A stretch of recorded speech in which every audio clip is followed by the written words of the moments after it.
अजय, अजय। ए काजल, का भइल? काहे रोवत तारू? तारा के लेवे खातिर कुछ जवान लोग आइल बाड़े। वो काहे बदे? वो लोग कहत रे कि ऊपर से ऑर्डर बा, तारा के जाए के पड़ी। ए पगली, एहर देखा। अरे तय में इतना रोवे के कौन बात बा? ऑर्डरे नु आइल ह। हम फौजी हैं। जब जब ऑर्डर आई हमके देश के रक्षा खातिर जाए के पड़ी। आई तो हमार फर्ज है। तो हम का है? का हमरा खातिर तहर कोनो फर्ज नहीं खे? देखा काजल, देश से अपन तुलना मत करा। एक जवान के लिए पहला फर्ज होकर यह रहेला कि वो पहले अपने देश की रक्षा करे। तू हमार प्राण हो। तुहार हर सांस हमरे सांस में बसेला। एहर देखा, हमार ताकत बना, कमजोरी मत बना। बनबू ना? हंसा। जाके हमार वर्दी ले आवा।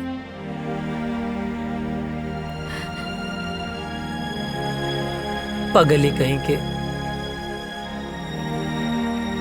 हाँ मिश्रा। सॉरी अजय, हेडक्वार्टर से इमरजेंसी मैसेज आइल बा, आज ही निकले के बा। ठीक है। का ठीक बा? हाँ, का ठीक बा? आज ही तोर ब्याह भइल और आज ही ले जाए खातिर आ गेले, हम ना जाए देब। माई बात के समझल कर, इमरजेंसी मैसेज है। ना ना, हम ऐसा ना होके देब। अरे हमरा हम ना कटला जाए से भी ना कटी। हाँ? बाबूजी समझावा माई के। आज हिंदुस्तान के तरह बेटा के जरूरत बा। समझाई ना बाबूजी? का समझाई? अजय के माई, जेकर बेटा फौज में होला ओकर माई बाप के करेजा पे पत्थर रखे के पड़ेला। हंस के विदा करा बेटा के, हंस के घर वापस आई। समझल कर माई। हम फौजी हैं। हर बात पे रोल धोल ठीक ना होला। चला विशाल। अजय,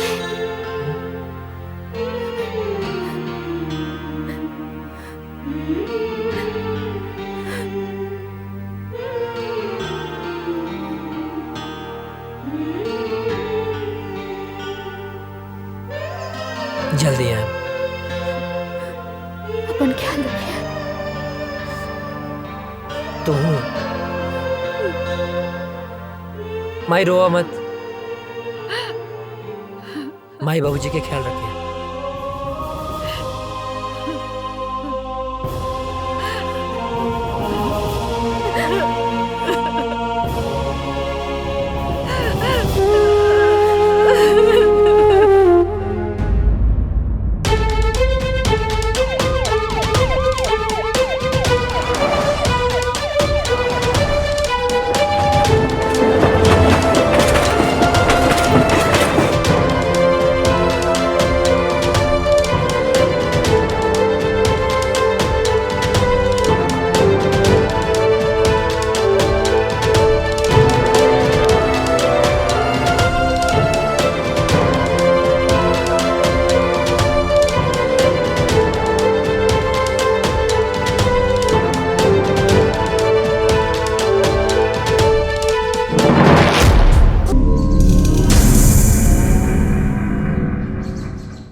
तू तू तू एजा? तू एजा? अरे लेकिन ये तो वर्मा चाचा के घर है ना? हाँ, उन्हीं के घर है। वो हमार बाबूजी हमें। अच्छा ठीक बा। हे पैर पीछे ले। काहे? पहली दफे घरे आए लोग। दाहिना पैर आगे बढ़ावा ना। लेकिन अभी तक तो मिसेज अजय नहीं बनल। तब बन जाना, मना के कैले सा। हम तक कब से तैयार हैं। हमरा के इतना सस्ता में पटावल आसान नहीं खे। तो दहेज दे के ले आए, बाकी लायन जरूर। यही घर में गांठ बांध ला।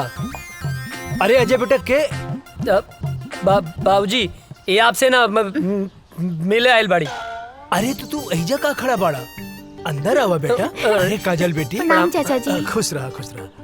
अरे भीतर आवा। ना उ त बाबूजी आपके घरे बोलौले रहले ना, अच्छा? तो बस टाइम पे आ जाई उहे बतावे खातिर आइल रहनी। हाँ ठीक बा, आ जाए भब। चल तनी, प्रणाम। खुश रहा। अरे रुका बेटी। हाँ अरे बुड़बक्के बाड़े का? हाँ बाबूजी। का कहले? अरे ना बाबूजी। हाँ ठीक बा, जाओ काजल के घरे छोड़ के आवा, जाओ। हाँ। चला। डरते तो हम अपने बाप से हैं। बाप ने परमिशन दे दिया तो क्या कहना। बैठा। चला। ये बच्चा मतीन कहाँ बैठल बाड़ू? जवान हो गई लू, जवान मतीन बैठा ना। ठीक से तो बैठल बानी। जवान हो गई लू, फीलिंग नहीं किया आवत का। ए तार ढेर ना होता का? लेके चले के बता, लेके चला ना तो हम जाता नहीं। ए देवता रिसिया मत यार। बैठा। हमार मतलब है कि ऐसे बैठा कि हमरो मजा आवे और गियर भी बदल जाए। ठीक बा, चला। Thank you.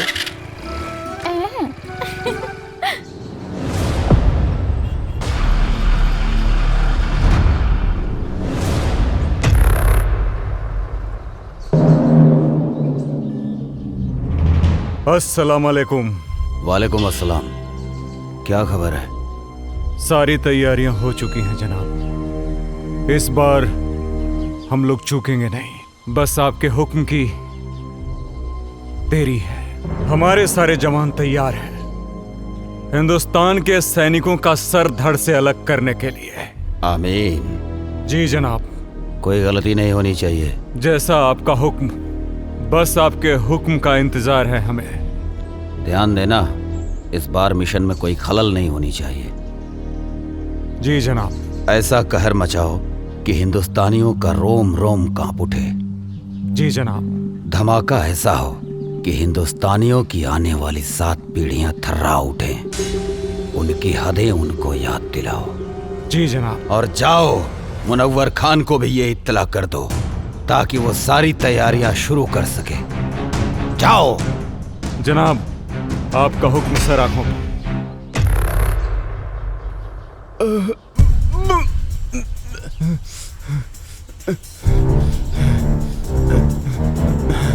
सलाम जनाब। इसको हमने इतना मारा लेकिन इसने फिर भी अपनी जुबान नहीं खोली। जनाब, हम तब से इसे बहुत बेरहमी से मार रहे हैं लेकिन फिर भी ये कुछ बताने को तैयार नहीं है। अबे सुन पाकिस्तानी पिल्ले, मेरी उम्र से क्या अंदाजा लगा रहा है बे? हमारे देश के नौजवानों में इतनी गर्मी है कि तेरे जैसे पाकिस्तानी झेल नहीं पाएंगे। अब तो तेरी गर्मी निकालनी ही पड़ेगी मुझे। बहुत फड़फड़ा रहा है साले। सुन, मैं इसकी गर्दन काट रहा हूं और तू इसका वीडियो बना और हिंदुस्तान में भेज ताकि हिंदुस्तान में कोई भी मर्द पैदा होने से सैकड़ों बार सोचे। इस वक्त की सबसे बड़ी खबर, आतंकवादियों ने हिंदुस्तानी सैनिकों और उनके ठिकानों पे हमला करना शुरू कर दिया है। उन्होंने भारतीय सैनिक का सर कलम कर जय हिंद सर। जय हिंद।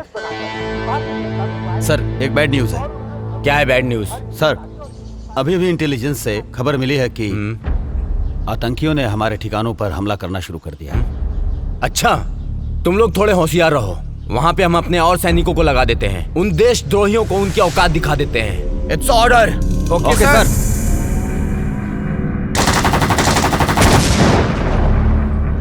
इस वक्त का सबसे ताजा खबर, आतंकवादियों ने हिंदुस्तानी सैनिकों और उनके ठिकानों पर हमला करना शुरू कर दिया है। उन्होंने एक भारतीय सैनिक का सर कलम करके उसका MMS बनाकर भारतीय जनता में वायरल कर दिया है और उन्होंने धमकी दी है कि हर हिंदुस्तानी और हिंदुस्तानी सैनिक का यही हाल करेंगे जब तक उन्हें उनका पूरा हक नहीं मिल जाता।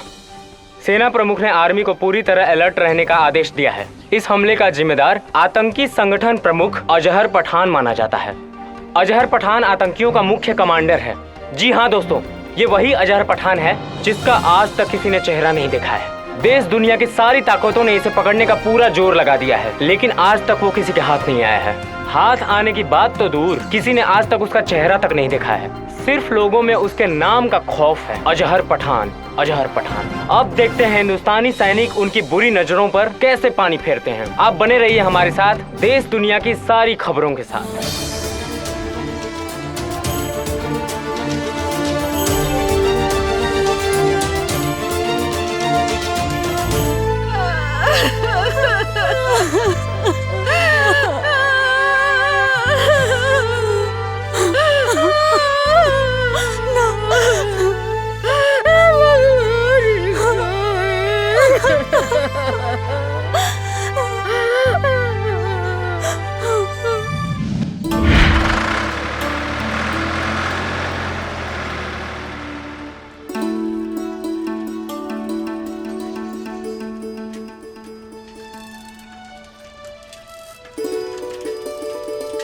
गुड मॉर्निंग भैया।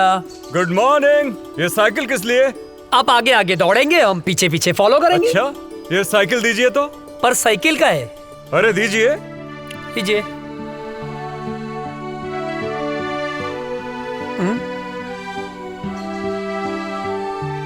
चश्मा दीजिए जरा। चश्मा पर काहे? अरे दीजिए। बुढ़ौती में जवानी सुझिला। कैसे लग रहे हैं हम? एक नंबर भैया। अरे अरे बैठना नहीं है, फॉलो मी। ये भैया का ऑर्डर नहीं है, फौज का ऑर्डर है। भैया का ऑर्डर नहीं है, फौज का ऑर्डर है, बैठना नहीं है। अरे फौजी आप हैं, दौड़े हम का है। फॉलो मी, जल्दी करो वरना सजा डबल हो जाएगी। भैया गलत बात हो।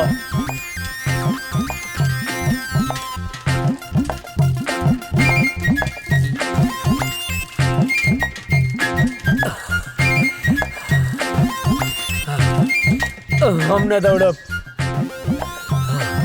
ना जा, आगे हम थक गए नहीं। दौड़ो उठ के। तू ही जा, हम न जा। अरे उठ जा, क्या पता कब देश को तेरे जैसे जवान की जरूरत पड़ जाए। हमके देश के काम ना आवे क्यों, तू ही काम आवा। अरे पगले, शरीर में फुर्ती रहेगी, ताकत रहेगी तो कभी भी किसी भी समय किसी को भी झाड़ सकता है। गांव में हमसे केहू ना भिड़ेला, जे भिड़ेला पटक के चाप देला। हाँ। अच्छा ठीक है, उठ जा भाई। आओ बैठो। बेवकूफ कहीं का। लो चश्मा अपना। दी। चल बैठ। हमार भैया।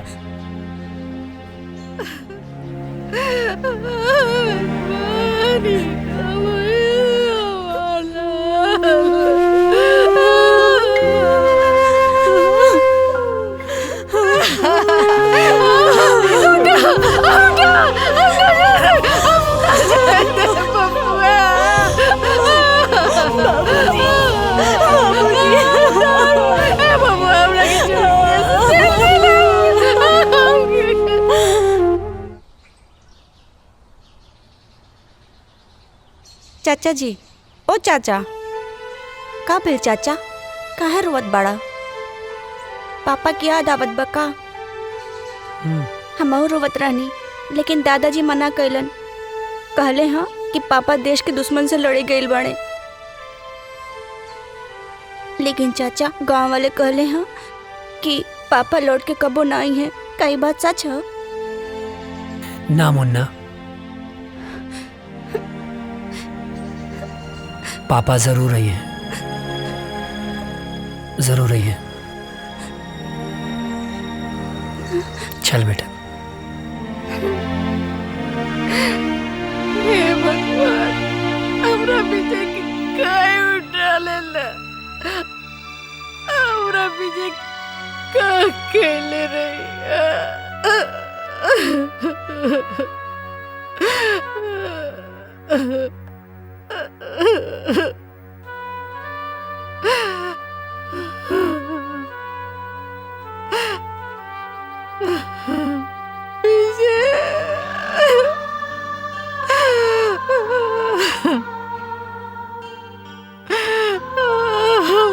राम लखन की जड़ी टूट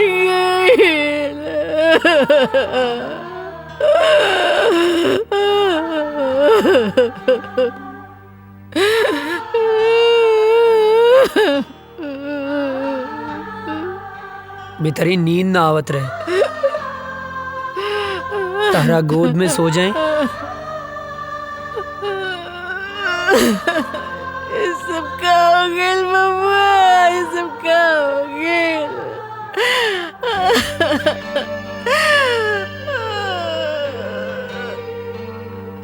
काय ऐसन होला? एक जमीन के टुकड़े खातिर भैया हमनी के छोड़ के ना गईले माई।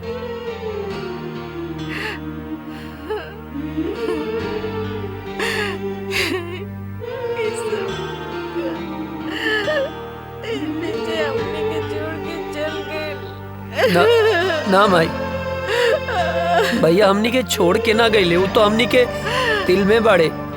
हमरे तोहरे ये पूरा देश के जनता के दिल में बाड़े माई। शहीद के शहादत पर ना आंसू ना बहावल जाला, तू आंसू मत बहावा।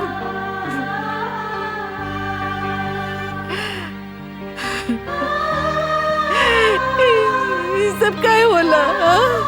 काय होला?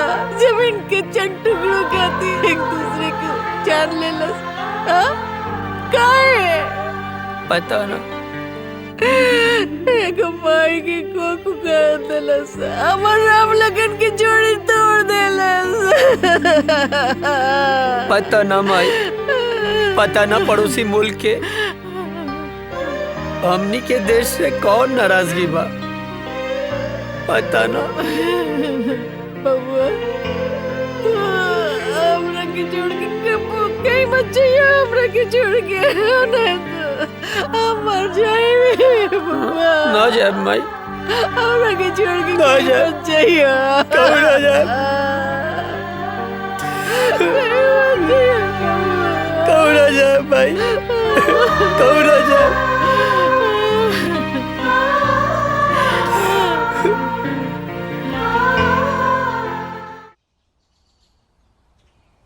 केहू बा चिट्ठी आयल हो, केहू बा चिट्ठी आयल हो,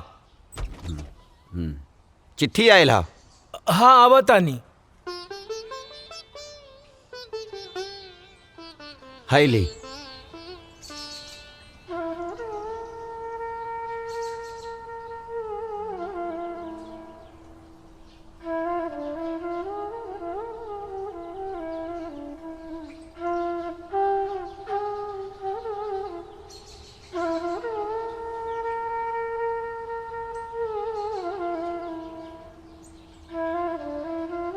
ना ना, चूल्हा भाड़ में गई सरकारी नौकरी। हाँ? एक बेटा तो शहीद हो गई, दूसरा बेटा के हम शहीद ना होके के देव। सरकार अपन नौकरी अपन पास रखी, कह देता नहीं। हाँ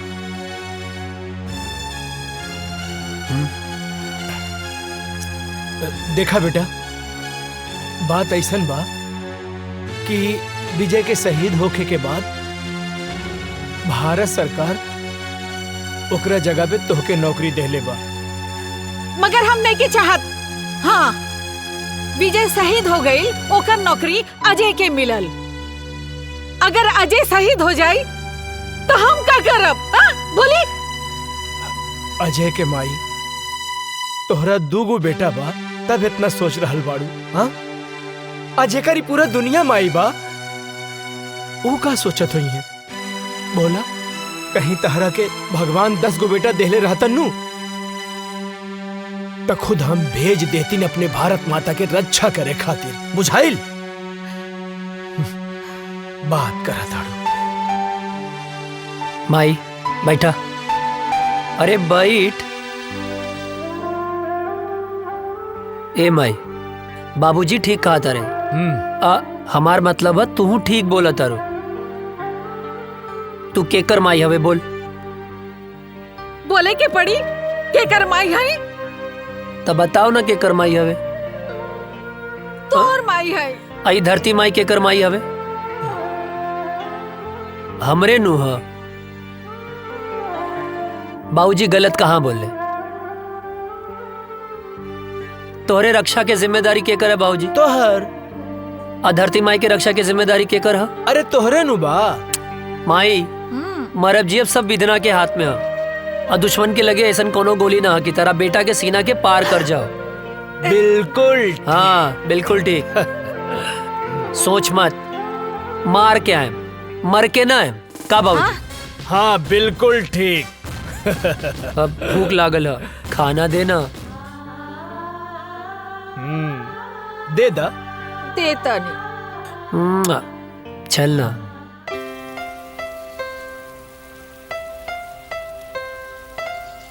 अजय, तोहार रेलवे में सिलेक्शन हो गई।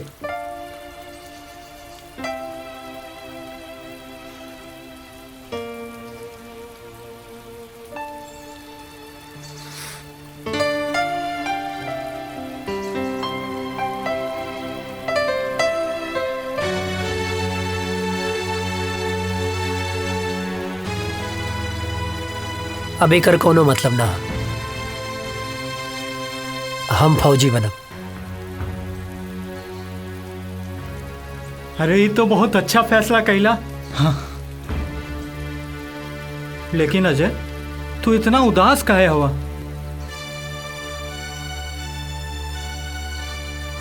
तोरा के विजय भैया के याद आवता ना? हाँ यार, बहुत याद आवता।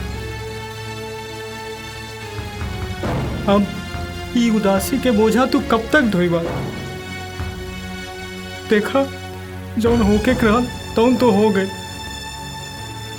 शायद भगवान के यह मंजूर रहल। चाचा चाची, भौजी, भतीजा के समझावा, उनकर हिम्मत बना। अगर तू टूट जाइबा तो उन्हन के का होई?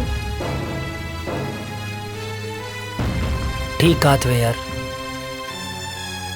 और उकाजल दिन रात तुरे याद में तड़पत बिया। तू तो फोन उठावे लेना। तू हमके अश्याम के फोन करेली बेर बेर।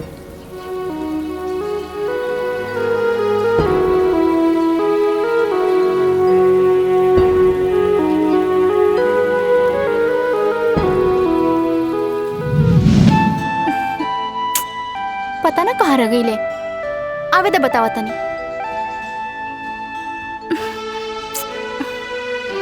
काजल आ गई नहीं? आहा, बहुत बड़ एहसान कर दिया ला आके। मतलब ई कि हम पूरा 2 घंटा 20 मिनट से तार इंतजार कर रहल बानी। बात तो सही कहा तारू। का बात तो सही कहा तारू? हाँ, लेफ्ट राइट करके तो हमार पैर दुखे लागल। पिराए लागल होई ना? हाँ, बहुत ज्यादा पिराता। और पता ना कहाँ कहाँ पिराता। कहाँ पिराता? यहाँ यहाँ और यहाँ। अरे यहाँ पिराता। एजा का देखा तेरा? यहाँ देखा। अब का बताएं, देख रहे हैं बड़ी फुर्सत से खुदा ने तुम्हें बनाया है। हाय, इतना हसीन मिट्टी कहाँ से लाया है? लाया नहीं है, मंच चॉकलेट खाया है। हमें भी खिलाओ ना। लखाना। अरे जा।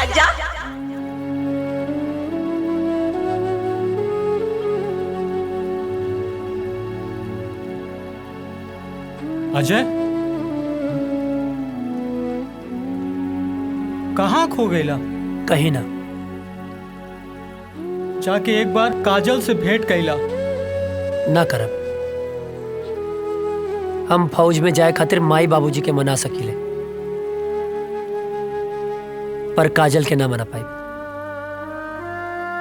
कहीं काजल के प्यार हमार कमजोरी ना बन जाए।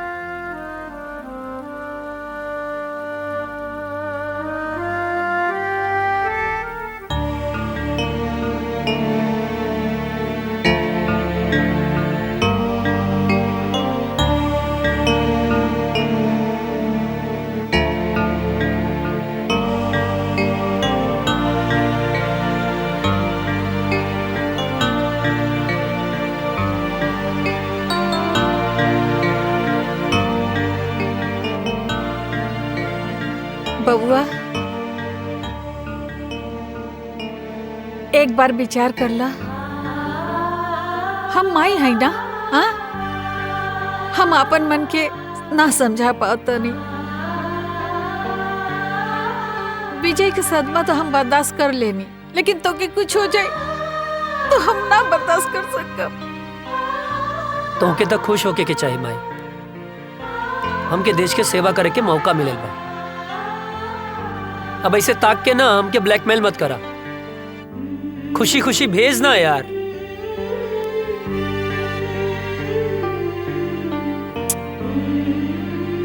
ठीक बा, तू जो भगवान तो रक्षा करी और हमारा आशीर्वाद हमेशा तोहर साथ रही। तोरा रक्षा करी, तोहर ढाल बन के खड़ा हो जाए। माई माई हमके कुछ ना हो। तो के कुछ हो जाए तो मर जाए। अरे हमके कुछ ना होई बाबा, यकीन करा। और जैसे तू माई बाड़ू वैसे धरती माई भी तो माई बाड़ी ना। हाँ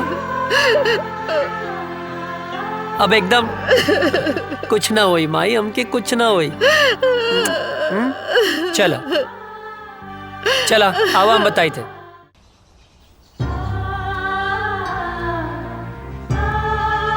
चला खुश रहें बाबू।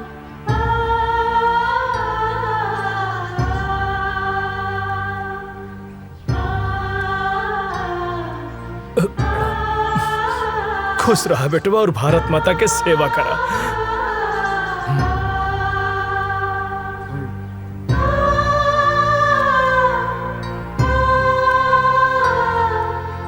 माई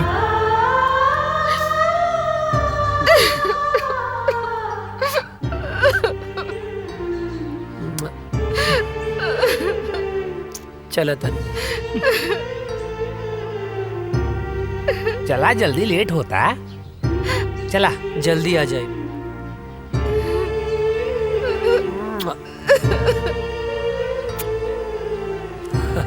चला श्याम चला। चाचू जय हिंद। जय हिंद।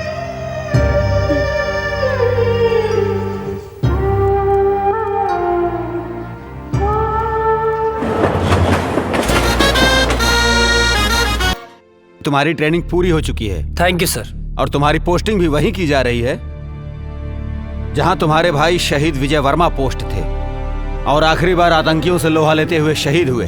अब तुम्हें देश की रक्षा के साथ साथ अपने भाई का भी बदला लेना है।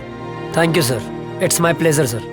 और मुझे पूरा यकीन है कि तुम भी पूरी जाबाजी और दिलेरी के साथ माँ भारती के दुश्मनों को उनकी औकात बताओगे सर। और हाँ, ड्यूटी ज्वाइन करने से पहले छुट्टी दी जाती है। जाओ अपनी फैमिली के साथ एंजॉय करो। Thank you sir, thank you so much सर। सर जय हिंद। प्रणाम बाबूजी। खुश रहा का हाल बा बेटा? बाबूजी ट्रेनिंग पूरा हो गई। तो बहुत बढ़िया बात। और खुशी के बात ही बा कि कुछ दिन खातिर हम घरे आवत तानी। अरे ये तो बहुत खुशी के बात बा। माई कहाँ बाड़ी? कहीं गई बाड़ी। बाबूजी बोला ना। ना रह दा, आके बताएं। ठीक। जी बाबूजी प्रणाम। खुश रहा। अरे विजय के माई, विजय के माई, अरे जल्दी एक लोटा पानी लेके आवा, बहुत बड़ खुशखबरी बा। जल्दी आवा, जल्दी आवा।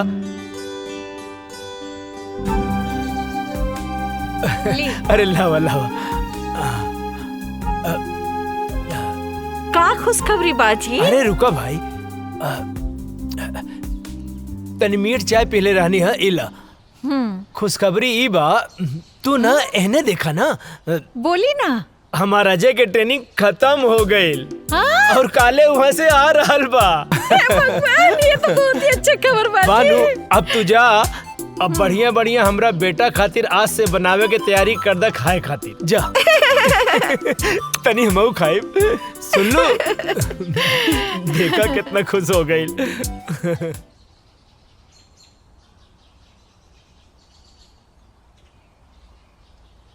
माई माई। अरे हे भगवान।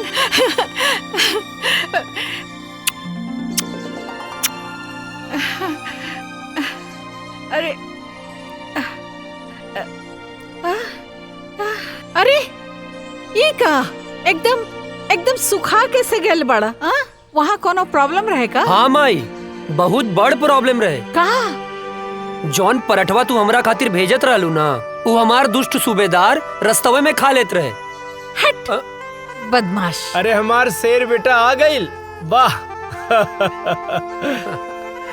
अरे अजय के माई, खुश रहा खुश रहा। हाँ बेटा हमार शेर आ गइल। अजय के माई। हाँ जी। चीता के जाने लू? वो का होला?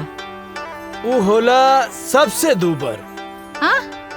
बाकी एक बात सुन ला, सबसे आगे उहे रहेला, जैसे कि हमार बेटा। चाचा हमारा खातिर कर ले लह। तोहरे लिए।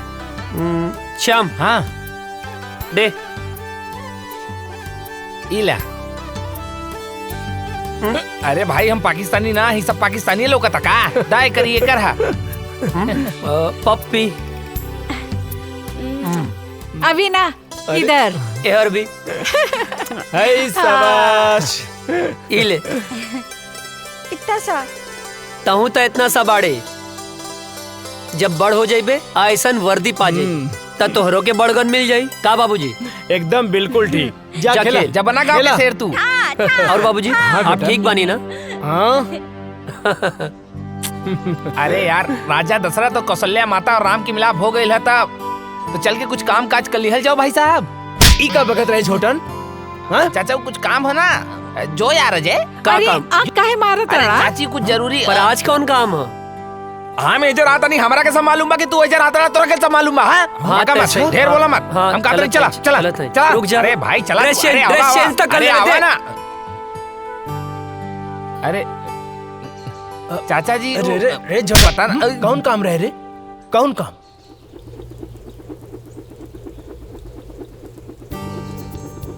अरे ई ससुरवा सुतल बा, काम बन जाई। यस।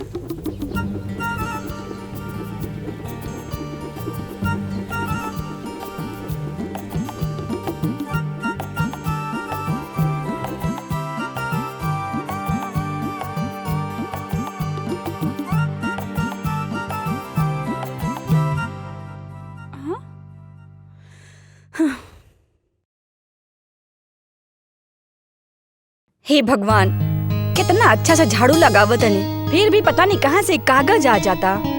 हवा भी तो ना चलता।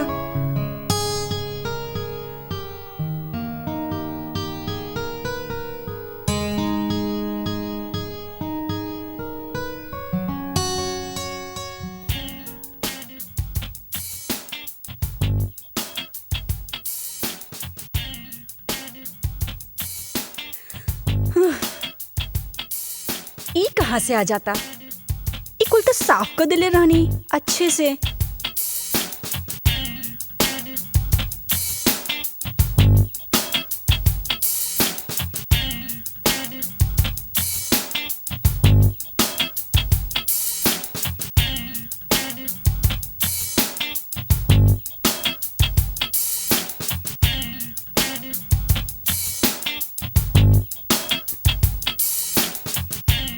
अरे रे रे रे रे रे, हम बानी हम।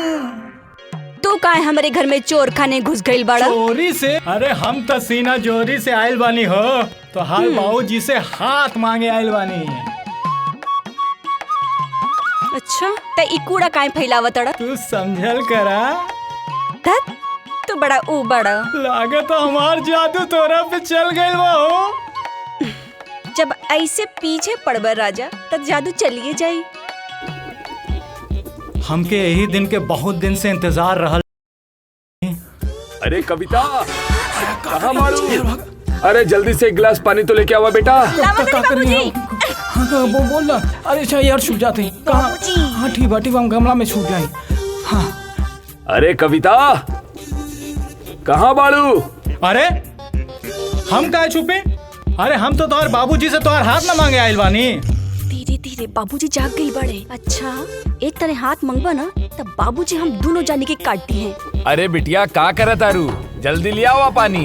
तू चिंता ना करा, हम तोहर बाबूजी के समझा ना ले। हाँ अच्छा, बाबूजी के समझा ले बा। अरे बात के समझो। एगो आदमी ना घर में घुस आइल रहे और बाबूजी ओकरा के ना मार मार के आज वो टूटल टांग लेके बाजारे में भीख मांगता। का बात करा तू? हाँ। टूटल टांग? अरे हम भीख ना मांगा, सुना हमके कहीं छुपा देना, कहीं छुपा दे। हे भगवान बचा लिया हमको, कुछ नहीं करा हम। हे भगवान। अरे बेटा कविता, कहाँ रह गईलू? इली बाबूजी आगे नहीं। का बिटिया, काहे इतना देर लगा देलू पानी लावे में? अरे बाबूजी गिलास धोवत रहनी है। अरे बाप रे, इतना सुंदर लड़की के ऐसा राक्षस ऐसा बाप, हे भगवान बचा लिया। अरे हम 100 किलो के लड्डू चढ़ा दे, प्लीज हमके बचा लिया। हमारे हाथ पैर टूटे वाला बा, हम भगवान हम कबो पीछा नहीं करब, भगवान बचा लाना। हम जिंदा हमके बचा ला भगवान, बचा ला।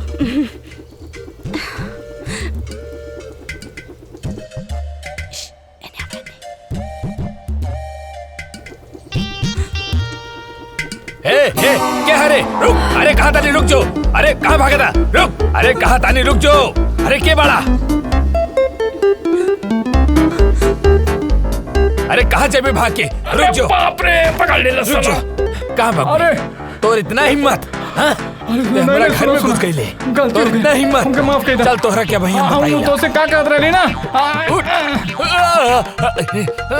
हमके दांते कटलस। हे भगवान, कल्याण की रक्षा करी हो, आपका करी। रुका, कहाँ भाग के जाइबा तू? रुक जो, हम तोहरा के छोड़म ना, कहाँ भाग के जाइबे, रुक, अब बताओ तानी।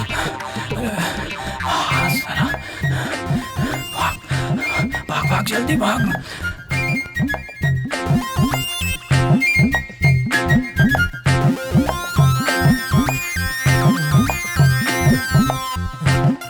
लगता भाग गए।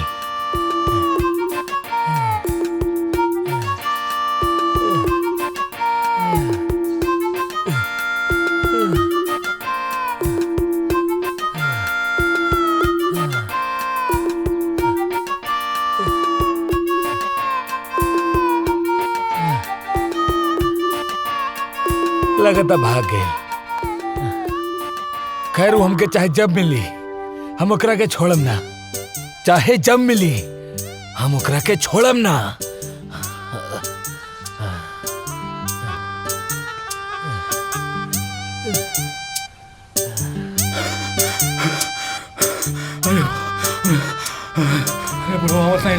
अरे अरे रुक बे, कहाँ थे बे तुम? तुम्हारे चक्कर में हम सारा गांव घूम लिए बे। अरे राम कहानी बाद में बताए, पहले घर चला। पहले बताओ कहाँ थे बे, नहीं तो चढ़ा देंगे। अरे यार चला ना यार।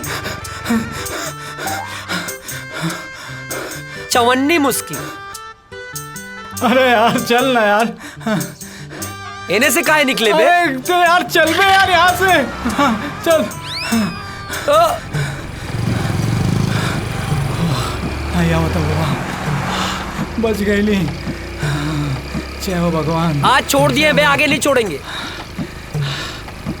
पसीना छुड़ा। ओ गोरे गलिया वाली से, तिरछी अखियां वाली से, नैना चार हो गइल, का बताई तो से यरवा रे। मार खाने से बच गए बेटा आज तुम, वरना लात जूता मुंह का हाथ सब पड़ जाता। गोरे गलिया वाली से, तिरछी अखियां वाली से, नैना चार हो गइल, का बताई है। का भाई? पर भइल का रह रे? का करत रहली हम? अरे वो सब हम बाद में बताई। सरऊ मुहूर्त देख के बताइबा। हाँ। अरे बट ये सब तो बतिया अच्छा नहीं लगेला। अरे पलिया से बचाएंगे बस। का बताई तो से यरवारे, हमरा प्यार हो गए। तो बताओ ना, मारत काहे बाड़े? चुप कर, खाना खाइबे? हाँ। ए माई, दू जगह खाना लेके आओ, हमरे साथे बुक्कड़ भी आइल बा। के कल्याण? हाँ। फेमस हो गई ले बे। अच्छा। हाँ, हाथ धो ले।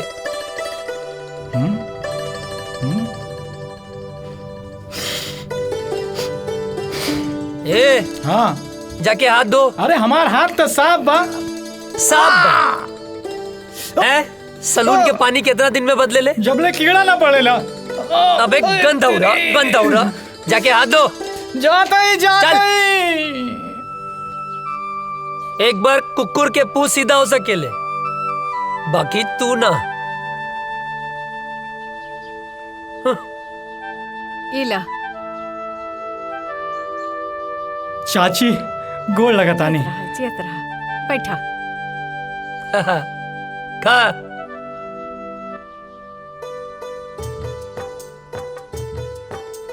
ए चाची, हम तो ठीक बानी, बाकी हमार बड़की भौजी कहाँ बानी? माई के गेल बाड़ी। हाँ, यही से तो खाना हमके पकावे के पड़ता। तनी अजय के समझावा, जल्दी से ब्याह कर ले। हमरो के हाथ पटावे वाली चाहिए ना। वो नैहर गईली, छुटकी बहू आ जाई ता हमार साथे हाथ पटाई ना। हाँ, और नहीं तो का। और वैसे भी बुढ़ापा में काम कहाँ पावेला। ढेर ना होता। नहीं, बहाव के रोक, गति के धीमा कर। हाँ। ओकरा के काहे धमकावा ताड़े? हाँ, हम सब बुझी ले। अरे हमार माई यार, ड्यूटी और ब्यूटी, नौकरी मिलते ही ब्याह कर ले। नौकरी मिलते ब्याह कर ले। हर चीज के एगो टाइम होला। अरे तो हम कवन बुढ़ाता नहीं। हाँ, कहाँ बुढ़ाता मैं? आई, चुप कर। माँ, आज तोर बाबूजी से हम बात करत नहीं, तोर ब्याह खत्म। माई, चुप। खाना खो, हम पानी लेके आवता नहीं। सब तोरे वजह से भइल बा। अरे बढ़िया तो बा। अरे फौजी बनने से पहले भौजी मिल जाए। अरे सराउ, जिंदगी गर्द मत करा। अरे तब प्यार से बोलना। बहाव के रोक, गति के धीमा कर।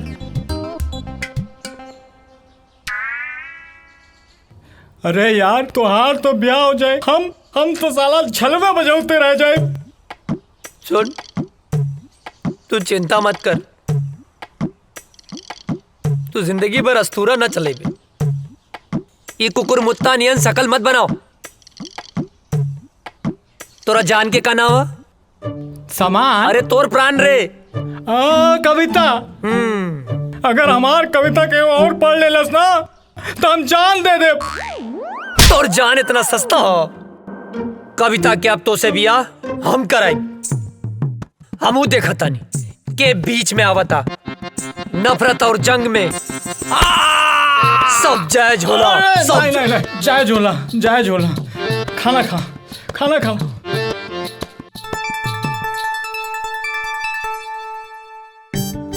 तू चिंता मत करिए।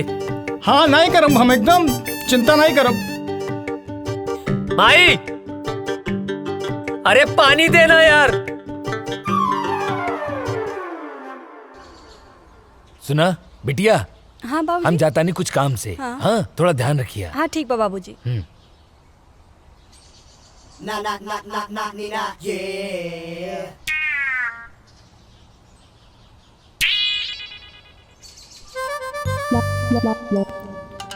हमके कविता से मिलले बहुत दिन हो गए बा।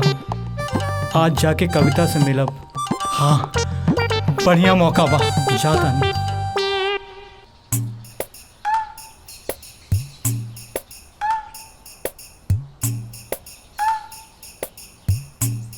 तू इतना दिन बाद? कविता, ये बात सही बा। हम तोहार बाबूजी से डराइला, लेकिन यहो बात सच बा कि हम तोहरे बिना जी ना सकेंगे। आज हम एगो फैसला कर ले बानी कि हम जियब चाहे मरब, लेकिन ब्याह तोहरे संगे करब। कल्याण, तू हमरा से इतना प्यार करेला? हाँ, अपने जान से भी ज्यादा।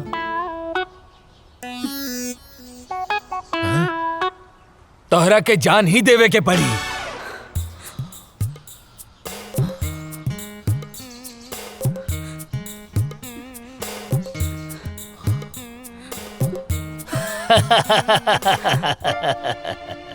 प्यार भी करेला और डर भी लगेला। हाँ? हम दरअसल देखे के चाहत रानी कि तू हमरा बिटिया के सच्चा प्यार करेला कि नहीं।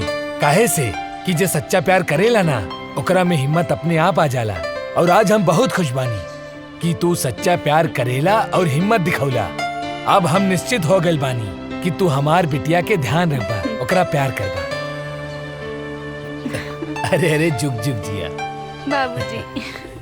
तेरी अखा का यो काजल कर देता है मैनू घायल।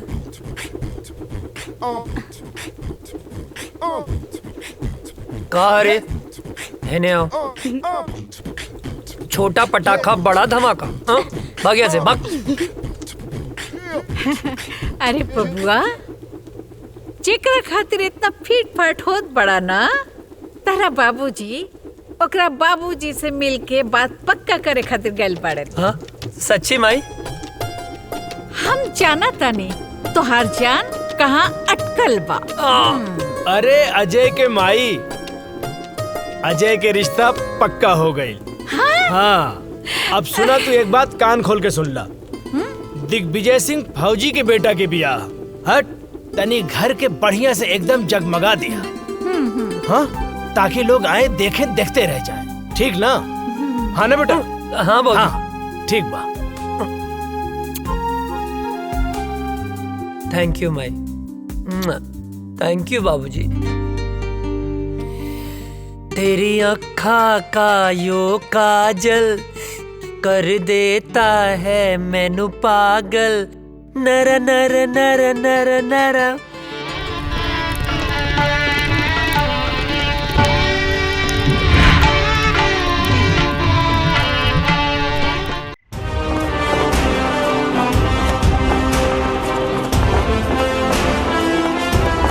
गांव का सफर कैसा रहा अजय? बहुत अच्छा सर।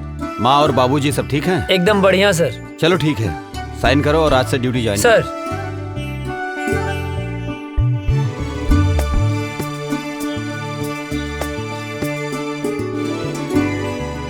जय हिंद।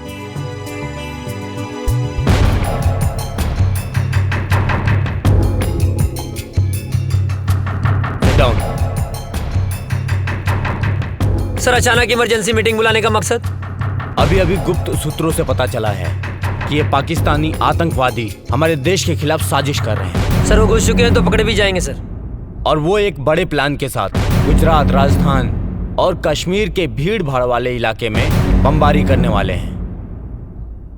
बहुत जल्द वो लोग उस प्लान को अंजाम देने वाले हैं। वो किसी भी हद तक जा सकते हैं। जी। और आश्चर्य की बात यह है कि हमारे देश के ही कुछ लोग उनकी हेल्प कर रहे हैं। हमें चौकन्ना रहना होगा। वो हमारे देश के किसी भी कोने में हमला कर सकते हैं, तो हमें उन्हें किसी भी प्रकार से रोकना होगा। अजय सर, तुम पूरी तरह से अभी अलर्ट हो जाओ। सर। राम सिंह, तुम ऐसा करो, सीमा से सटे जंगल के इलाके में बटालियन के लिए सारी व्यवस्था उपलब्ध कराओ। जय हिंद सर।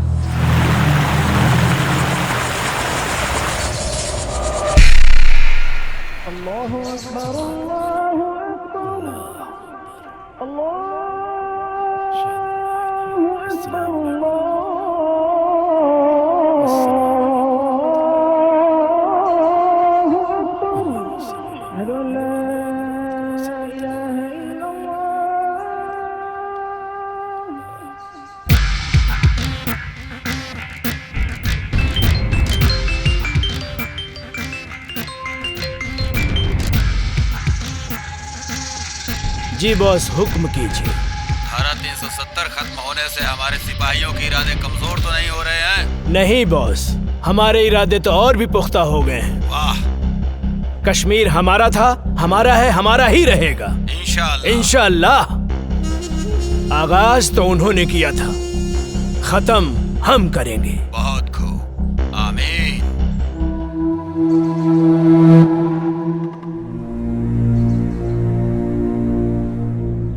अस्सलाम वालेकुम भाईजान। वालेकुम अस्सलाम। हैदर कहाँ है?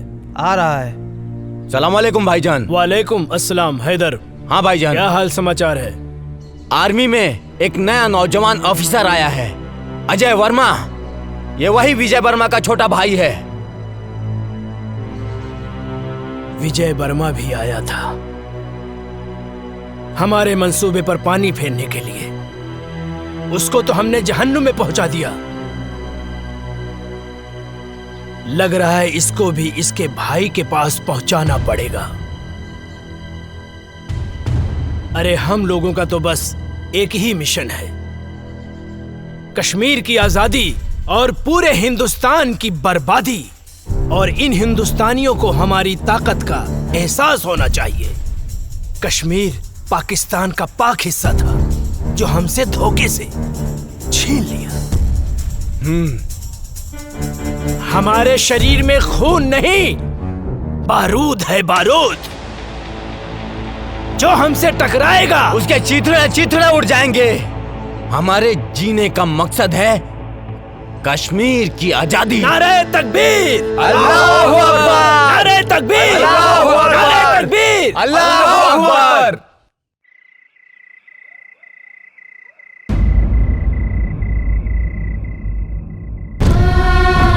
हे भगवान, हमारा सुहाग जहां भी होगे सही सलामत होगे।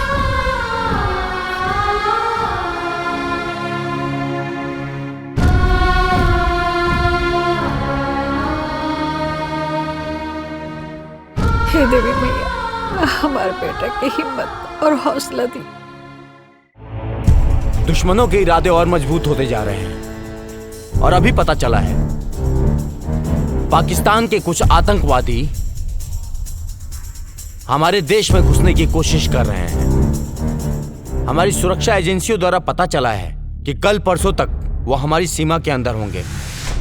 उनकी प्लानिंग हमारे यहां बम ब्लास्ट करने की है। 5 जन, जो लोग हमारी सीमा में जंगल के रास्ते घुसने वाले हैं, वो हमारे देश के किसी भी कोने में बम ब्लास्ट कर सकते हैं। उनके इरादे और उनकी हिम्मत तो देखो। अभी भी इतना कुछ होने के बावजूद पाकिस्तानी आतंकवादी यहां आके हमारे देश में आतंक मचाना चाहते हैं, और वो भी एक बड़े प्लान के साथ।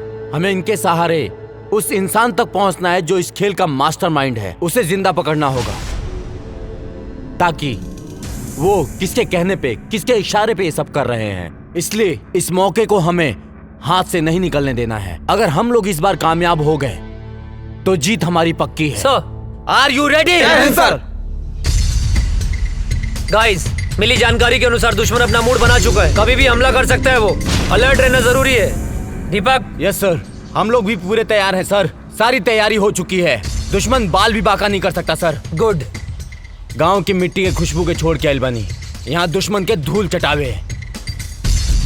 रिलैक्स, आओ बैठ।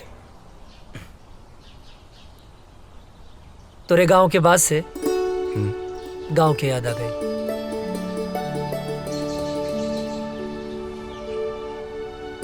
भाभी के फोटो है का?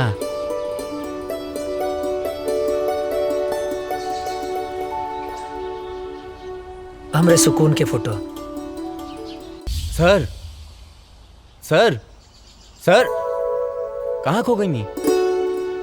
अपना सुकून के लगे, अपना गांव में। रिक्वेस्ट बा सर एगो। का बोला? हमके गाँव में जाए के बा सर। अच्छा ना? लइका भइल बा सर। ओह, बधाई हो। थैंक यू सर। सर, बड़े साहब से कह के थोड़ा छुट्टी दिलवा दी ना। छुट्टी मिल जाए तो की छुट्टी। खुश? मुनव्वर, अब बॉर्डर क्रॉस करने का वक्त आ गया है। हिंदुस्तान की सीमा में घुसने के बाद के सारे इंतजाम हो चुके हैं। बस तुम्हें बॉर्डर क्रॉस करते वक्त सावधानी बरतनी होगी। चारों तरफ हिंदुस्तानी सैनिक गश्त करते रहेंगे। बहुत संभल कर चलना होगा। हिंदुस्तान में हमारे लोग तुम्हारा इंतजार कर रहे हैं। बस तुम्हारे वहां पहुंचने की देरी है। मुझे तुम पर पूरा भरोसा है। तुम वहां पहुंचने के बाद अपने काम को अंजाम जरूर दोगे। इस बार हम काफिरों को सबक सिखा कर रहेंगे। खुदा हाफिज।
चलो आओ, आ जाओ।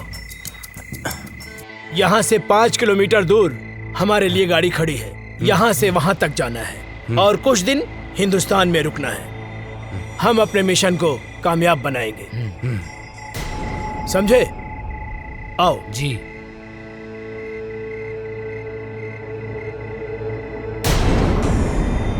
इस तरफ से आ जाओ।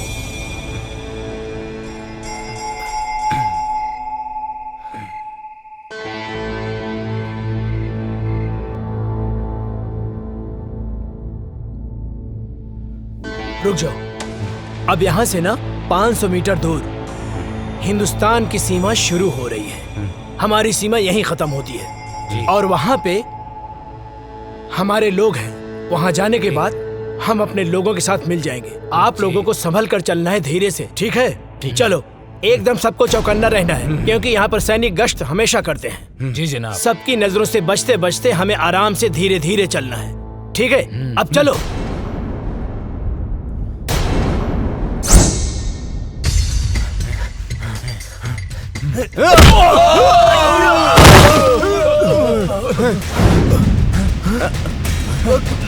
कहाँ गया?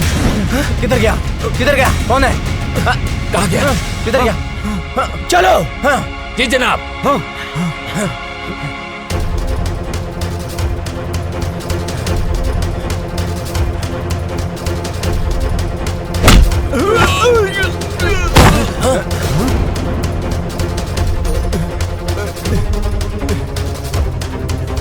चलो चलो चलो चलो, हम अपनी सीमा में चलते हैं। आओ आओ जल्दी।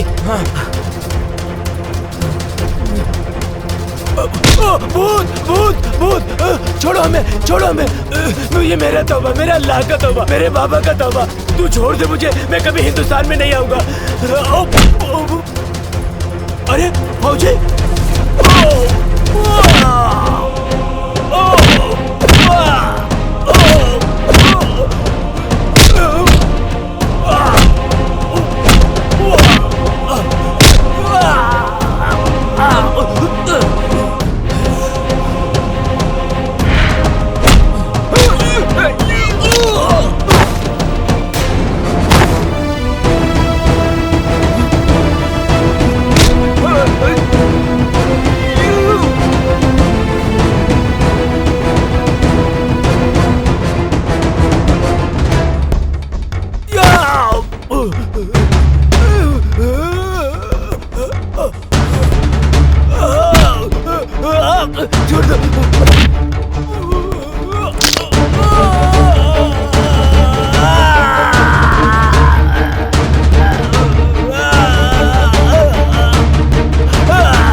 हिंदुस्तान जिंदाबाद बोल। जिंदाबाद।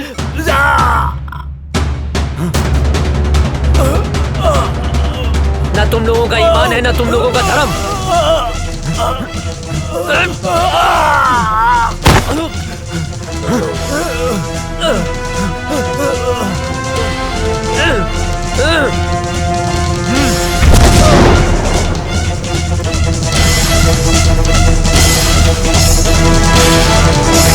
अभी अभी खबर सामने आई है कि आतंकवादियों और हिंदुस्तानी सैनिकों का आमना सामना हुआ है, जिसकी वजह से कुख्यात आतंकवादी मुनव्वर खान हिंदुस्तान की गिरफ्त में आ चुका है। जी दोस्तों, हिंदुस्तानी सैनिक पहले से अलर्ट थी और जैसे ही कुख्यात आतंकवादी मुनव्वर खान हिंदुस्तान के सीमा में प्रवेश किया, वैसे ही बहादुर सैनिक अजय वर्मा ने अपनी जान की बाजी लगाकर उनका मुकाबला किया, जिस वजह से खूंखार आतंकवादी मुनव्वर खान पकड़ा गया। दुख की बात यह है कि उस मुठभेड़ के बाद से ही अजय वर्मा का पता नहीं चल पा रहा है। खूंखार आतंकवादी मुनव्वर खान से पूछताछ जारी है और अभी भी लापता अजय वर्मा को ढूंढने का प्रयास किया जा रहा है।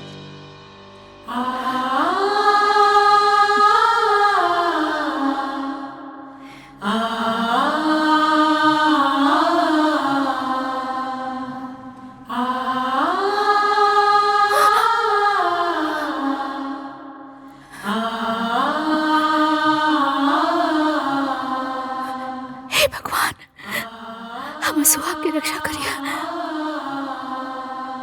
एक दिल दहला देने वाली खबर सामने आई है, अजय वर्मा शहीद हो चुके हैं। जी हाँ, सेना प्रमुख के द्वारा बयान जारी किया गया है कि मुनव्वर खान के साथ मुठभेड़ में ब्लास्ट हुआ था, जिसके बाद से ही अजय वर्मा का कोई पता नहीं चल पा रहा है। ब्लास्ट की जगह से कुछ सामान बरामद हुए हैं, जो सामान अजय वर्मा का बताया जा रहा है। इसी से अनुमान लगाया जा रहा है कि अजय वर्मा शहीद हो चुके हैं। इससे पहले आतंकवादियों के द्वारा मुठभेड़ में अजय वर्मा के बड़े भाई भी शहीद हो चुके थे। अजय वर्मा को ढूंढने की बहुत कोशिश की गई, लेकिन कुछ पता नहीं चल पा रहा है। ब्लास्ट वाली जगह से अजय वर्मा के कुछ सामान मिले हैं, जिससे ये अनुमान लगाया जा रहा है कि अजय वर्मा शहीद हो चुके हैं। आप लोगों को एक जानकारी और दे दूं, कुछ ही दिन पहले आतंकवादियों के द्वारा हुए हमले में अजय वर्मा के बड़े भाई शहीद हो चुके थे। अब अजय वर्मा की इस खबर से पूरा देश शोक में डूबा हुआ है। सोचिए, अजय वर्मा के माँ बाप के दिल पे क्या बीत रहा होगा, जिनके दोनों जवान बेटे देश की रक्षा करते करते शहीद हो चुके हैं। अभी कुछ ही दिन पहले अजय वर्मा की शादी हुई थी। उनकी नई नवेली दुल्हन, जिसके हाथ से मेहंदी के रंग भी नहीं छूटे थे, बेचारी विधवा हो गई। जरा सोचिए, उस शहीद के विधवा के दिल पर क्या बीत रहा होगा।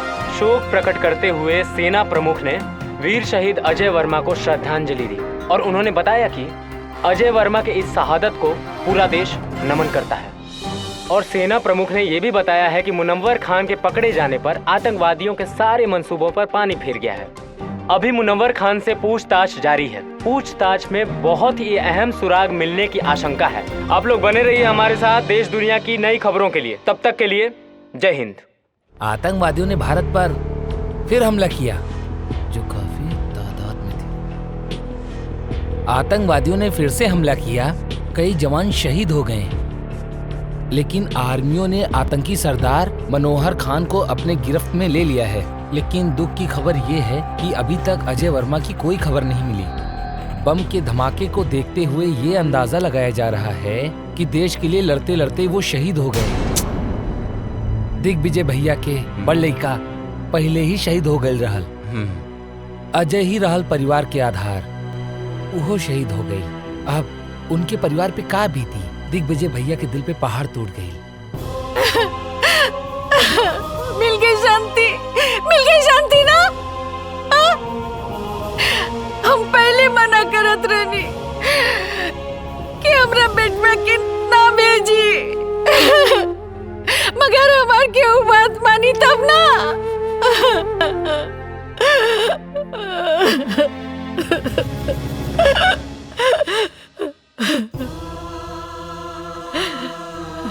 भाई, हमारे बेटा के लाश खेता दिखा दो। बाबूजी, विस्फोट इतना जोर से फैल रहा है ना, अजय के कुछ भी पता ना चलल।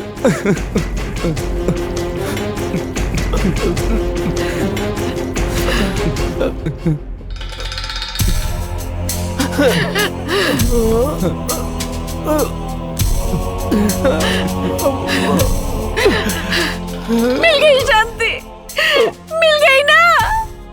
हमार वंश के आखिरी दिया बुझ गई। माई, का भइल? इतना काहे रोता रू? और ये फोटो पर माला? हाँ? बहू, हमार बेटा अजय देश के खातिर शहीद हो गए। ना बाबूजी, ना। ये का कहा तनी आप? हाँ? ऐसा नहीं क्या हो सकत? हाँ? माई, देखा, तू रोआ मत। हाँ, अजय जिंदा हवन। तू काहे रोत बाड़ू? हाँ? अरे, तोहर माथा फिर गइल बा का? हाँ? अपन जिंदा बेटा के शोक मनावत तारू? हाँ? कहा तानी कि जिंदा बाड़े? हाँ? देखा, हमारा अजय के धड़कन सिर्फ हम महसूस कर सकता नहीं। हाँ? हमरा के इनका धड़कन महसूस हो रहा बा। नहीं मान सकत अजय जिंदा हुवन। बहुत हिम्मत बता रहा मैं, लेकिन अब हमार दोस्त अजय जिंदा नहीं खन, शहीद हो गए बाड़े। शर्म नहीं आवत? हाँ? एगो फौजी होके एगो जिंदा फौजी के शहीद बोला तारा? शहीद हो गई? हाँ? ना, वो शहीद नहीं हो सकत। कोनो दुश्मन के बम या गोली में इतना ताकत नहीं खे कि हमार सुहाग के हमरा से छीन ले। हाँ? माई, देखा, तू रुआ मत। हाँ? देखो तू शांत हो जा। हाँ अजय है, जिंदा हुए अजय, वो जिंदा हुए, जिंदा बड़े। हाँ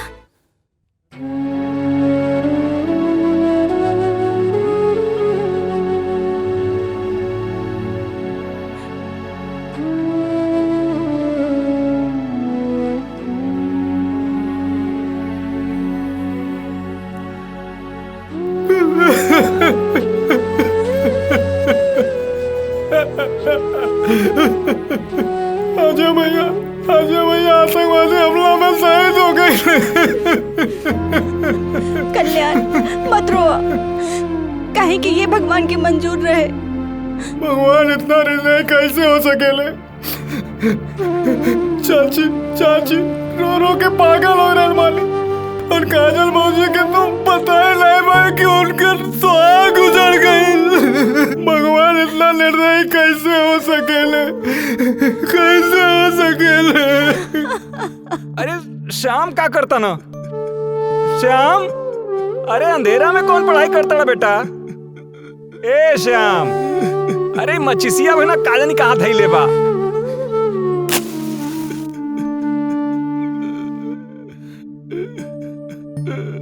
अरे इते रोता। श्याम का भइल बेटा? काहे रोता बेटा? का भइल? का भइल का? वो अजय बोलत रहे कि आतंकवादी हम तोहरा के ना छोड़ब, तो ओकरा के ना छोड़े के चाहत रहे ना, तो हमके काहे जोड़ के चल गइल? हम तो ओकर यार रहनी ना। गद्दार थोड़ो है जो हमके छोड़ के चल गए। बेटा तू ठीक कह रहा बाड़ा बेटा। बेटा मत रो बेटा, हम तुम्हारे साथ बानी बेटा, हम तुम्हारे साथ बानी बेटा। मत रो बेटा, चुप रह बेटा, शांत हो जा।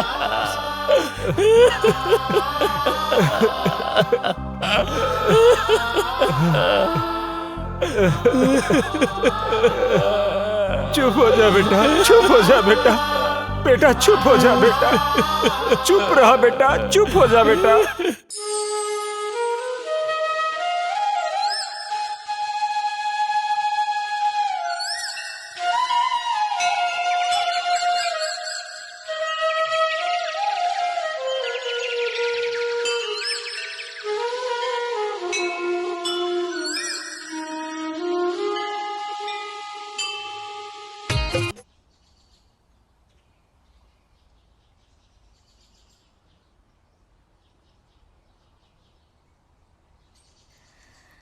बहू, ई तू का कर रहा बाड़ू बहू? अरे अजय अभी दुनिया में नहीं खे, भगवान के उहे मर्जी रहे। अजय नेखन मरल बाबूजी, हमरा के पूरा विश्वास बा वो जहाँ भी हुई है हमारी मांग के सिंदूर उनका के खींच के ले आई। अजय के भाई तू ही समझावा बहू के। बेटी बाजी, हमरा के विश्वास पा वो जिंदा हुए। हाँ बेटी, सब ठीक हो जाएगी, भगवान पे भरोसा रखा, सब ठीक हो जाएगी। रउआ बिल्कुल ठीक कहा तानी। देखी रउआ जैसन उचित समझी वैसन करी, हमरा कौनो एतराज नहीं खे। चला काजल। कहाँ? बिटिया अभी तहार उम्र ही का बा, ये पहाड़ जैसी जिंदगी कैसे कटबू तू? यही से हम फैसला कैले बानी कि हम तोहार दूसर बियाह करब। सुना बहू, बाबूजी के कहल तू मान ला, अभी तो बहुत जिंदगी पड़ल बा। आखिर बहू अकेले तू कब तक रहबू? कब तक? का बाबूजी बोझ लगता नहीं का बात कर रहा बारू बेटी? अरे बेटी तू हमार बात समझे की कोशिश करा। एक तो धन भाग हमार की तू हमरे घर में बहू बन के आयलू। हम कोनो आँख के काजल ना है कि आंसू के साथ बह जाई। अजय के नाम में हम अपन रूह, धड़कन सब कुछ कर देले बानी। हम अपन अंतिम सांस ले उनका इंतजार करब। हमार बात समझे की कोशिश करा।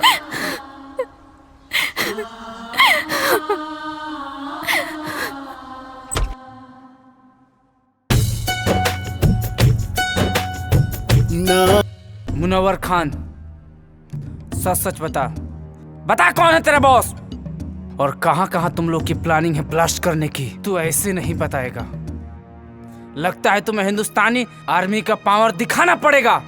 मुनव्वर खान, तू हिंदुस्तानी फौज के कब्जे में है।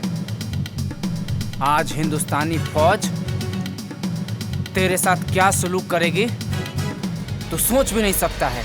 बता सच सच, बोल तेरा बॉस कौन है? बोल बोल बोल।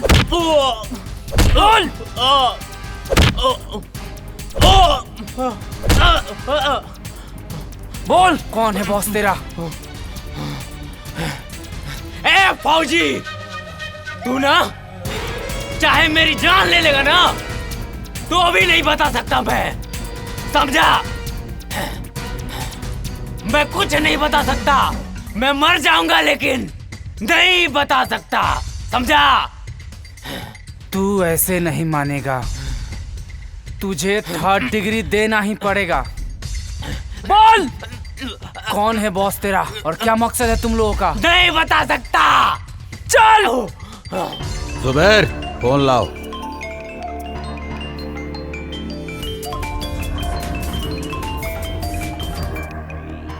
अजहर। जी जनाब। उन्होंने मुनव्वर खान को गिरफ्तार करके हमारे लोगों में और उबाल भर दिया है। जी जनाब। अब हम उन्हें उनकी औकात दिखा कर रहेंगे। उन्हें एक पल भी नहीं बख्श सकते हम। अब हमें खौलते हुए खून से नहीं, ठंडे दिमाग से काम लेना होगा। अजय वर्मा और उसका भाई हमारे ही किए हुए हमले में शहीद हुए थे। जी जनाब। दोनों भाई हिंदुस्तान और हिंदुस्तानी मीडिया के लिए हीरो हैं। अब हमें लोगों के इस इमोशन को अपना हथियार बनाकर मुनव्वर खान को छुड़ाना पड़ेगा। जी जनाब। हम उसकी माँ को किडनैप करके पाकिस्तान लाएंगे और फिर हिंदुस्तान की फौज और सरकार को जी जनाब अपनी इज्जत बचाने के लिए मुनव्वर खान को छोड़ना ही पड़ेगा, नहीं तो लोग सड़कों पर आ जाएंगे। सलाम अलैकुम।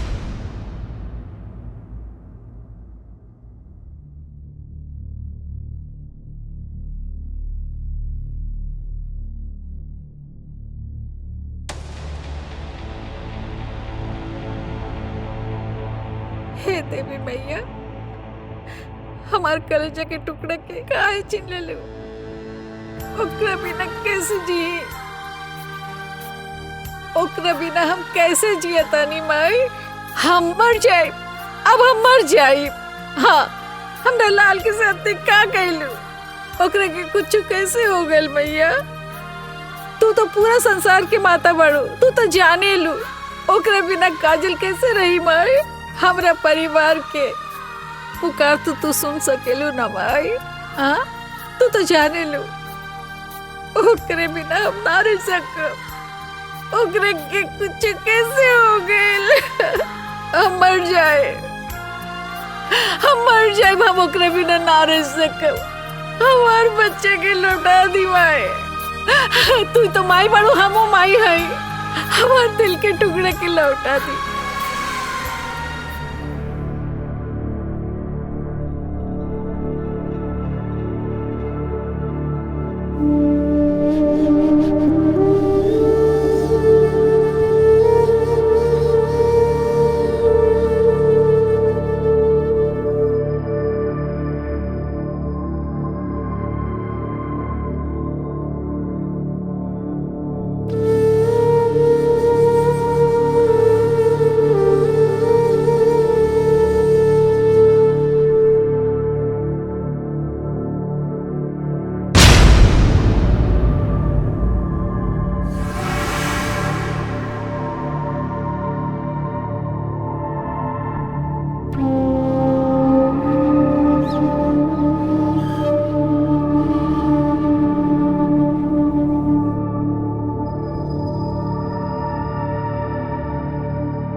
ये कौन जगह?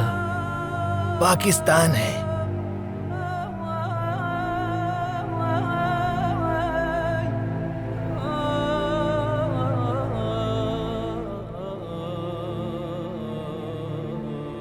हम यहाँ कैसे हैं? कल मैं जंगल गया हुआ था तो वहां पर मैंने देखा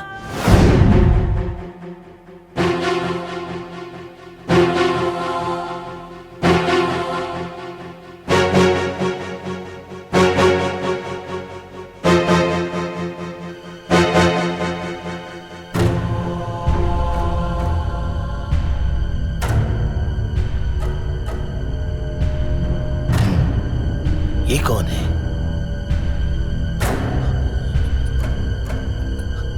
ये तो ऐसा लगता है जैसे हिंदुस्तानी है। ये फौजी लगता है।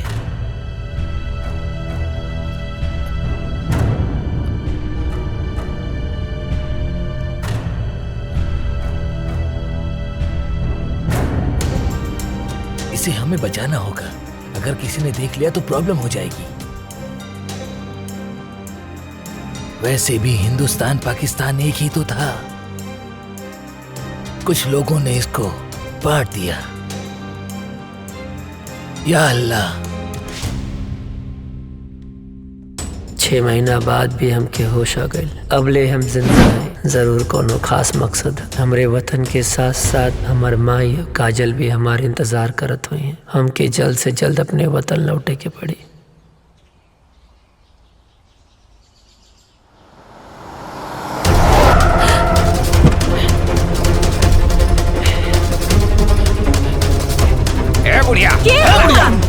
अरे हमरा के कहे पकड़ा था। अरे छोड़ा। हम का कहीं नहीं। हमरा ले जाता रहा। अरे कहां है? चल गाड़ी में चल। अरे छोड़ा, हम बोला गाड़ी छोड़ा। ठीक ना क्या होई? छोड़ दा हमरा के। अरे हम बोला था कि हमरा के छोड़ दा। चुपचाप बैठ। गाड़ी करा। अरे छोड़ा हमरा के। हमरा क्या के हो? अरे क्या है? बता रहे हमरा के छोड़ा। चुप कर। बेहोश करेगा। अरे क्या करेगा? चुप कर।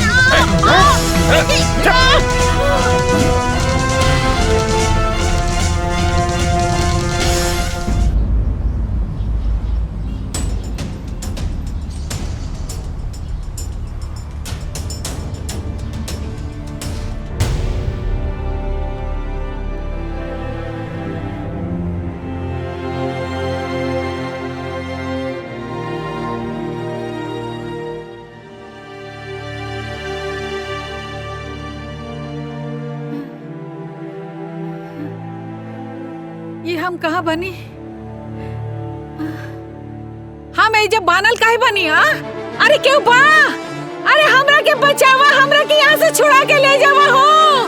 हे भगवान, हमरा के छुड़ावा। अरे हमरा के बचावा इन लोगन से।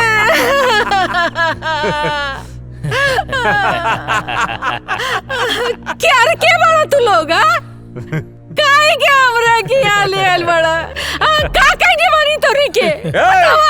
चुप बुढ़िया।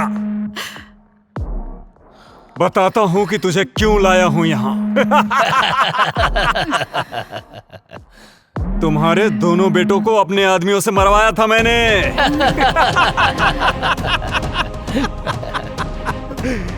सुन, तुझे मैं किस लिए लाया हूँ वो मैं तुझे बताता हूँ। तुम्हारे हिंदुस्तान के आर्मी ने हमारी टीम के कमांडर मुनव्वर खान को गिरफ्तार करके अपने हिंदुस्तान के जेल में बंद कर रखा है, जिसकी वजह से सारा प्लान हमारा फेल हो रखा है। और उसे ही छुड़ाने के लिए हमने तुझे किडनैप करवाया है आज, क्योंकि तेरे परिवार से पूरे देश की भावना जुड़ी हुई है। ये बुढ़िया सुन, अगर 24 घंटे के अंदर अंदर मुनव्वर खान को हिंदुस्तान सरकार ने नहीं छोड़ा तो हम तुम्हारे साथ जो करेंगे ना, उसे देखकर सारे हिंदुस्तानियों की रूह कांप जाएगी। और अभी 24 घंटे होने में कुछ ही समय बाकी है।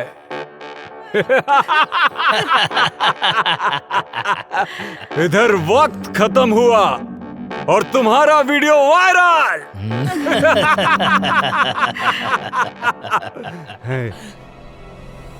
और उधर सरकार के खिलाफ जनता का विरोध। और विरोध इतना भयानक होगा कि मुनव्वर खान को हिंदुस्तान सरकार को छोड़ना ही होगा। वक्त तो अब खत्म होने वाला है। उससे पहले एक आखिरी बार हिंदुस्तान सरकार को वक्त देने दो। भगवान तू लोग के कभी ना माफ करिए। हाँ दरिंदो, हमरा के छोड़ी, हम बेकसूर बानी, हमरा के काहे पकड़ के रख ले बड़ा।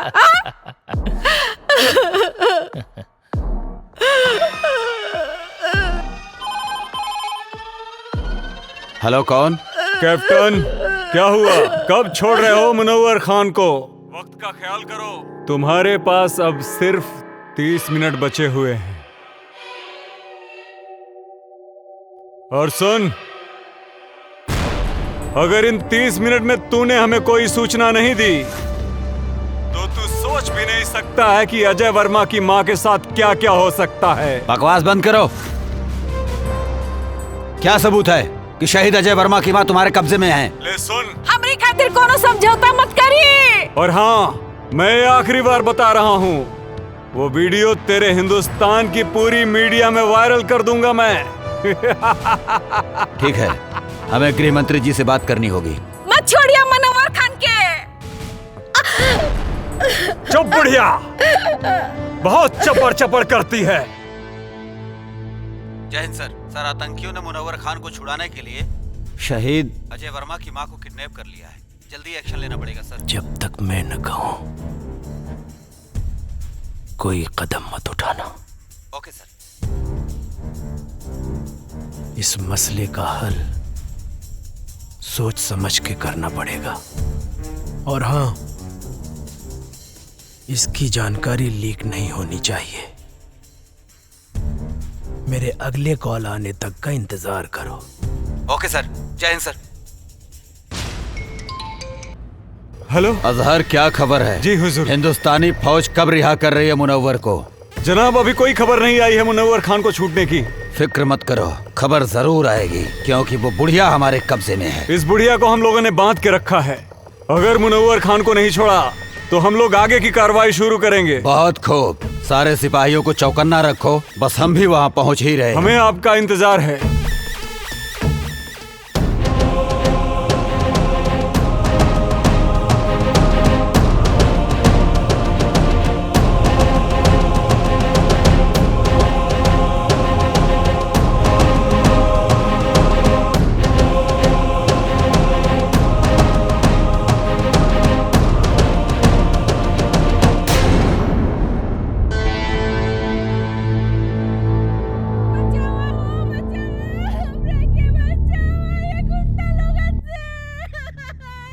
इ तो कोनो लड़की की आवाज लागत बा।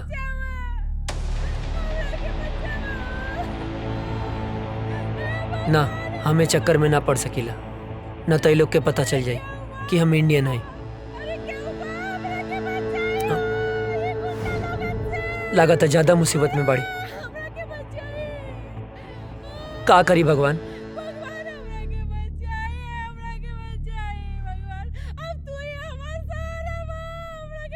केहू के भी बहन बेटी हो सकेले, ओकर रक्षा करब हमार फर्ज है, हमार फर्ज है। हमरा मदद करी, हमरा के बचाए। इतना माई बाड़ी, हमरा के बांध के रखल बा, हमरा के बचाए।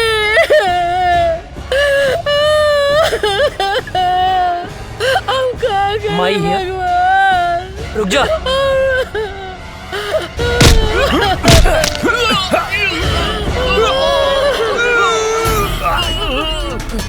अजय! अजय! बाबा जिंदा बड़ा! हे भगवान! क्या लगला?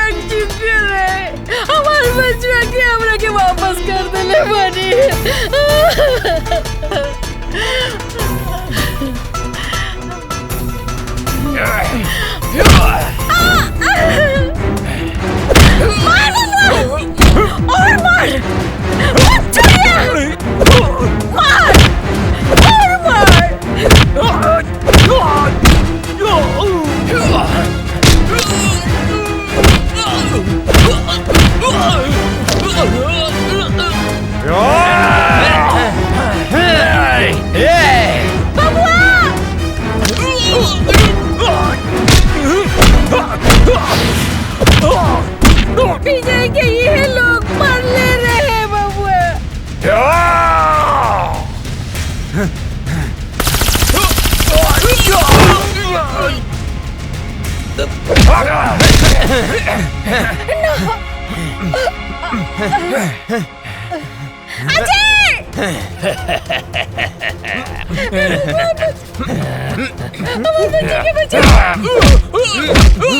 मत छोड़िए, हम एक फौजी के माई हाई।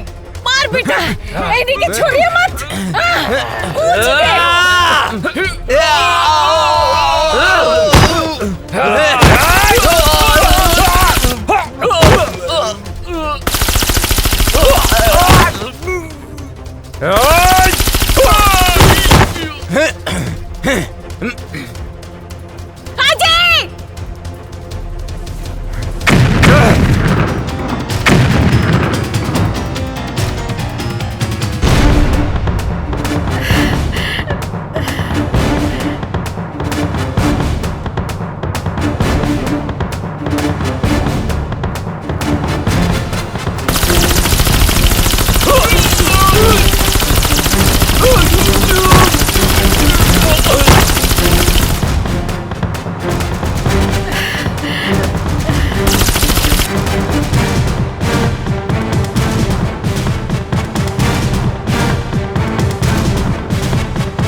बिना वजह छेड़ते नहीं, और कोई हमें छेड़े तो उसे छोड़ते नहीं। फाड़ दे कलेजा दुश्मन के घर में, हिंदुस्तानी उसे कहते हैं।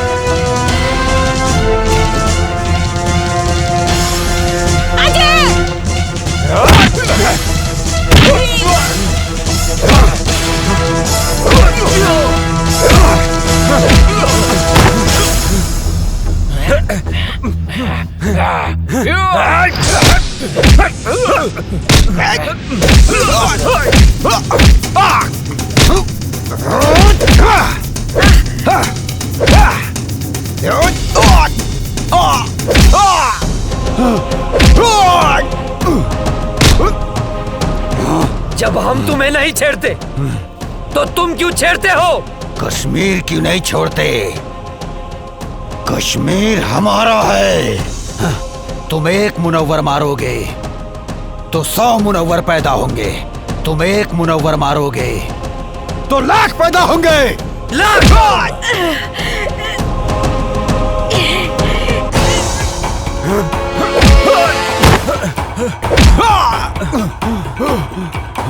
भेजे में शांति से बात घुसती नहीं है क्या? ए काफिर, तेरा भाई भी आया था यहाँ। मैंने मारा उसे, वो भी बम से उड़ा के, समझा?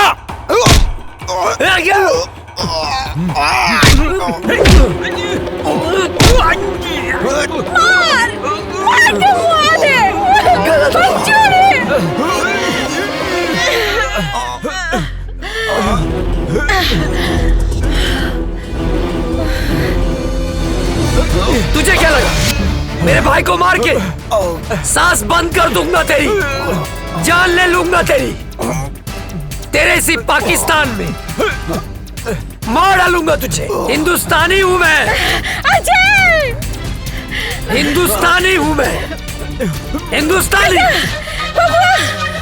अजय,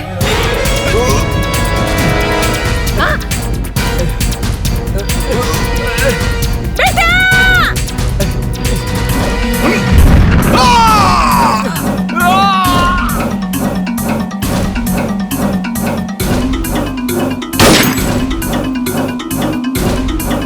माई, ए माई, माई, ए माई,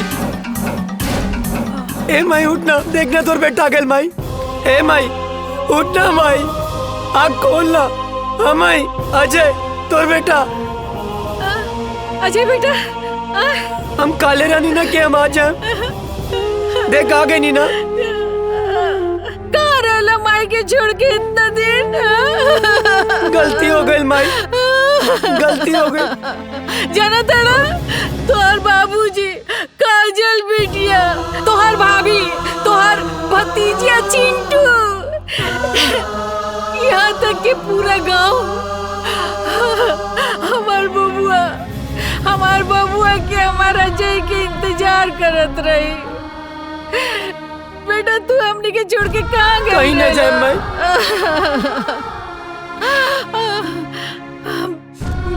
चला चला घर चला। हाँ माई।